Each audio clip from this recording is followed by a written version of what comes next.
Están las empresariales. Las fundaciones empresariales son aquellas cuyos recursos principales vienen de las empresas, y en la gobernanza de la fundación hay personas de la empresa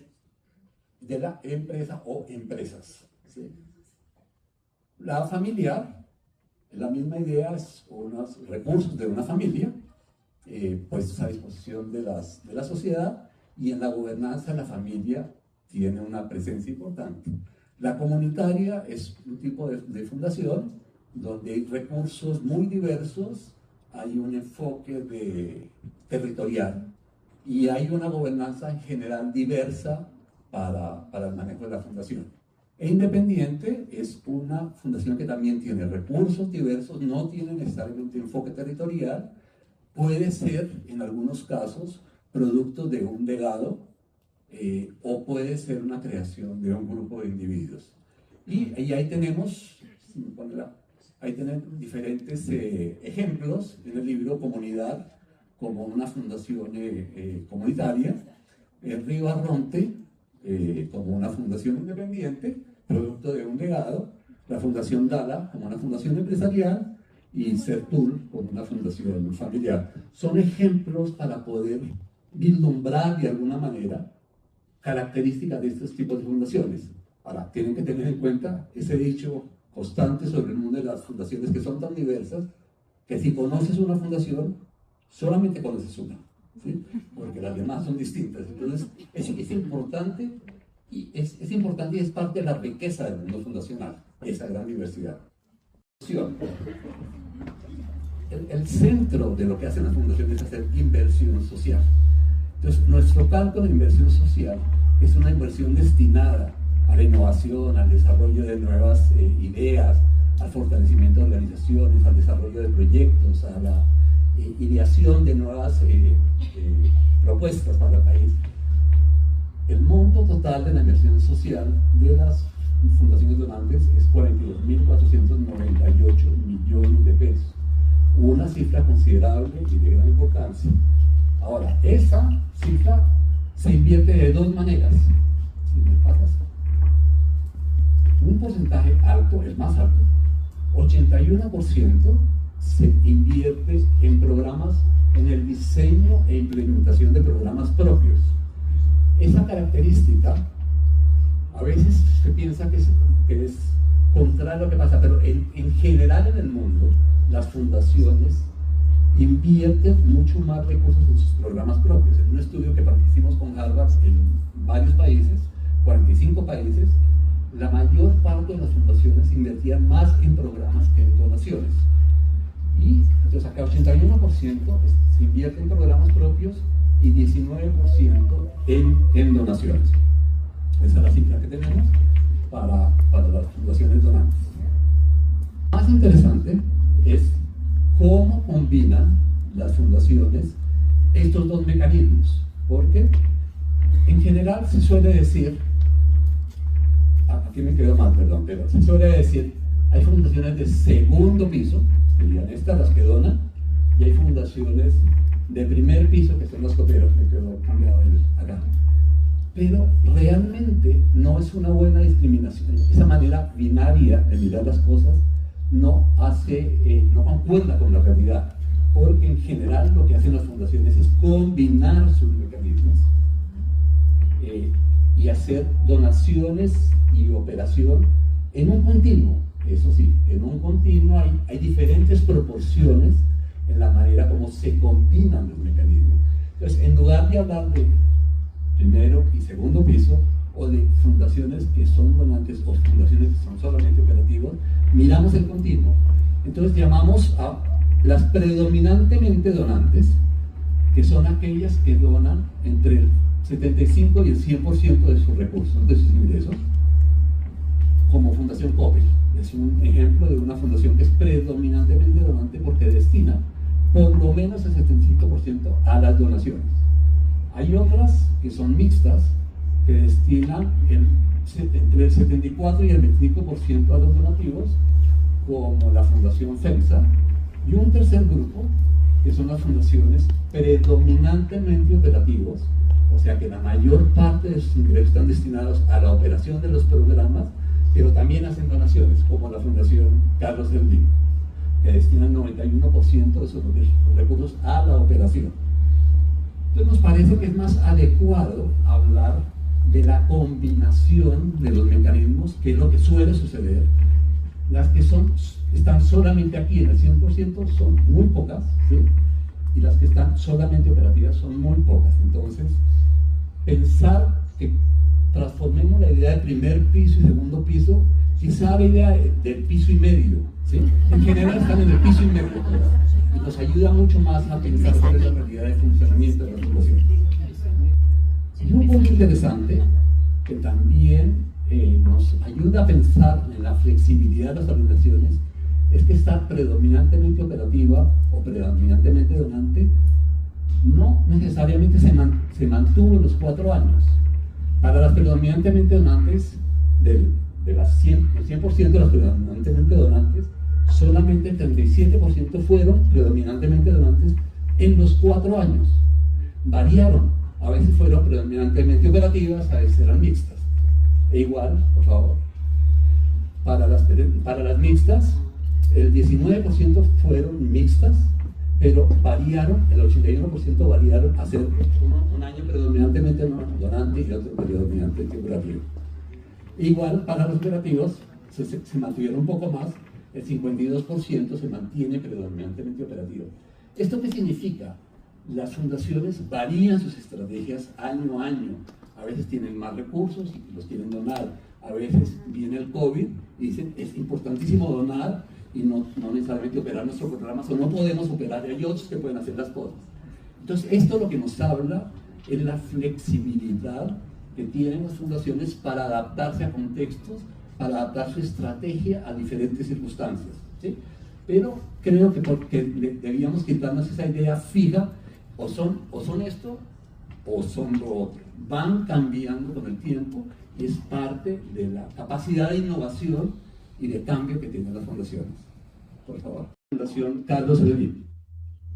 91% de los recursos de la fundación va para operación.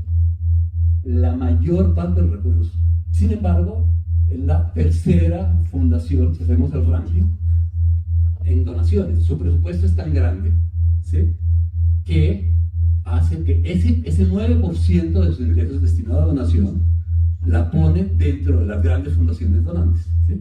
Entonces, aquí son dos perspectivas. Cuando hablamos de predominantemente donantes, es una proporción del mecanismo de inversión en relación a los ingresos. ¿Qué porcentaje de mis ingresos se van a operación o a donación? Pero cuando hacemos un ranking, un orden, hay fundaciones donantes que están arriba y son predominantemente operativas, ¿sí? Y tienen una donación importante. Entonces, es para leer de cierta manera y que no nos confundamos en esa parte. Ahora, cuando el estudio viene de las donatarias autorizadas, dentro de las donatarias autorizadas tenemos 2.069 donatarias que donan. Y dentro de esas que donan, hay un grupo que son las fundaciones donantes, que son los 351. ¿Sí? Uno de los elementos para que vean el peso importante de las fundaciones donantes es un grupo pequeño, 351, en relación a 2.069 que donan. Pero ese grupo pequeño, en número, dona el 69% de los recursos que se dan en México en donación. Entonces tiene un peso clave en el ecosistema. Número pequeño, pero gran influencia en el ecosistema. Miramos cuántos receptores de donaciones tienen las fundaciones donantes. Y aquí va variando, pero no demasiado. Son más o menos 4.000 y tantos cada uno de los años. Hay una variación muy grande. Pero tienen que entender que estos no son necesariamente los mismos en el curso de los años, van variando, a veces les dan a unos, a veces les dan a otros. Entonces, el número total de los receptores para los 4 años es de 6.778, Si las fundaciones donantes en los 4 años le dieron a 6.778 organizaciones en México. Ahora, ¿quiénes son esos receptores? Perdón, Monte de Piedad, es una razón para ponerlo, ¿sí? En el promedio, en los 4 años, le dio a 553 organizaciones por año, ¿sí? Es decir, un poquito menos del 10% de las receptoras fueron receptoras de Nacional Monte de Piedad. Ahora sí, perdón.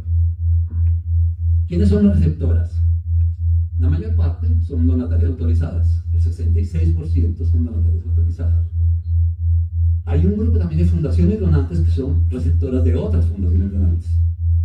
Y hay un grupo que llamamos no identificadas, no porque no se sepa, sino porque el SAT no nos permite saber, no hay el RFC porque no son donatarias autorizadas, ¿sí? Entonces no tienen en el SAT el RFC, no sabemos, pero pueden ser escuelas, pueden ser centros de salud, pueden ser otras organizaciones comunitarias que no tienen formalidad, en fin, es un grupo grande, pero la mayor parte son las donatarias autorizadas. Eso quiere decir que el 37% del total de las donatarias autorizadas reciben recursos de donación de las fundaciones donantes. Ahora, dicho de otra forma, si me pasas, el 67%, o sea, 7.557 donatarias autorizadas no reciben donaciones de las fundaciones donantes. Y esto es parte de una conversación. Estamos bien, hay que aumentar, hay que avanzar en la cultura de la donación, hay que lograr que un grupo mayor de las donatarias autorizadas reciban donaciones, pero bueno, esos son los datos. Ejemplo que muchos de nosotros hemos estado involucrados en este tercer sector, sociedad civil, pues hemos tenido siempre el acompañamiento de Rodrigo, de Jacqueline y de todos los investigadores. He tenido el privilegio también de estar en otras presentaciones y creo que pues lo más importante aquí es que ellos no han dejado de hacer su trabajo y hay que reconocerles porque lo que hacen es pintar un mapa, una foto en un tiempo y después continuar, que en realidad 1, 2, 3 creo que abre caminos. Las fundaciones empresariales fue otro estudio que hicieron y ahora que contribuye de manera importante al entendimiento de qué es una donataria autorizada, una fundación donante. Entonces lo primero que señalaría es la constancia que hacen y que han logrado estas dos personas y todo su equipo de investigadores, por supuesto los que no están aquí y los que están. Hay que reconocerles que el trabajo de estudio y tratar de pintar el mapa es complejísimo, muy complejo. Y ya nos dan cuenta hoy de lo complejo que es entender a las donatarias autorizadas en su conjunto y sobre todo el gran problema que es tratar de agruparlas. Creo que lo primero a resaltar es qué difícil es agrupar a las fundaciones. Qué difícil es hablar de una fundación donante cuando en su haber hace cosas, opera cosas, da en especie, unas se dicen, unas no se dicen, no sabemos quién lo da, quién lo recibe, si es porque está metido en el SAT. Entonces es muy limitada la información que tenemos. Entonces, primera gran contribución me parece tiene que ver con constancia, segunda gran contribución tiene que ver con esta complejidad de falta de información que tenemos sobre este sector. Siempre lo hemos tenido, pero me parece como, también hay un dicho que entre más conocemos, menos sabemos. Y creo que eso es súper pertinente en este estudio. Entre más conocemos, menos sabemos. Y menos sabemos porque no podemos agruparnos. Simplemente hay unos que ni siquiera ponemos lo que es donativo en especie. Hay otros que, por ejemplo, difusión, pues eso ni siquiera se ponen los pero ustedes tratan ese tema y hay unos muy grandotes que lo damos en especie y no se ponen, ¿no? Creo que mapear es algo complejo en este país donde cada vez la falta de datos confiables y de información fidedigna lo hace aún más. Entonces, me parece que el primer gran obstáculo es cómo mapeamos en un mundo con una carencia de información absoluta. Y me parece ser una gran contribución. Pues muchas gracias. Yo me uno al agradecimiento además al tesón y a la necedad que tienen ustedes para poder seguir generando conocimiento que produce bien social, como decías. Creo que es muy claro eso, en eso el aporte del CIESC.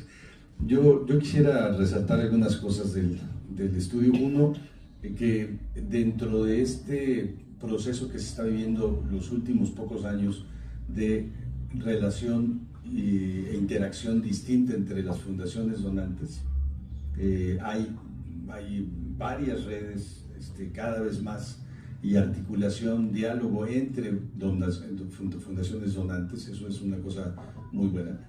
Hay también mecanismos de articulación, incluso de colaboración. Cada día vemos más, son muy pocos todavía, pero fondos colaborativos entre las propias fundaciones, y también hay análisis más de fondo y análisis crítico sobre lo que se está haciendo, ¿no?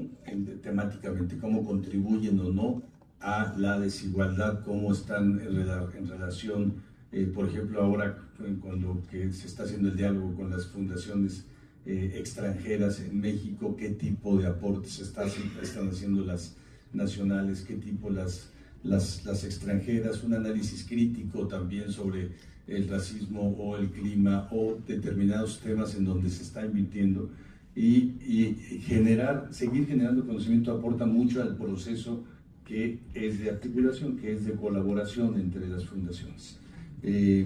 Resaltar eso, agradecerlo. También ver la preocupación de los datos que presentan sobre la centralización. La centralización, hay una enorme centralización de recursos, ya lo vimos, no la repito. Hay poquísimas fundaciones donantes para el tamaño del país y para el tamaño de las donatarias, pero sobre todo de las no donatarias.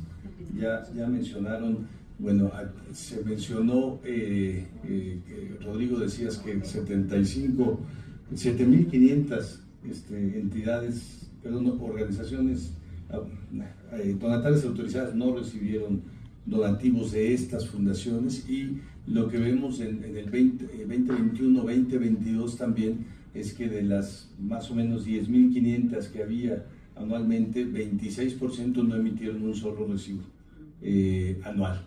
Entonces tenemos una enorme cantidad, miles de donatarias autorizadas que no están o recibiendo donativos de otras donatarias autorizadas, o que no están operando y que están gastando evidentemente para eso. Están centralizados los fondos, están centralizadas, hay una centralización geográfica brutal que responde a la desigualdad del país, pero todavía es, si lo vemos contra los mapas de desigualdad socioeconómica del país, todavía es más desigual esta distribución de la actividad, tanto de las fundaciones como del destino. Aquí no está graficado el destino de los recursos, porque ese además no lo podemos saber.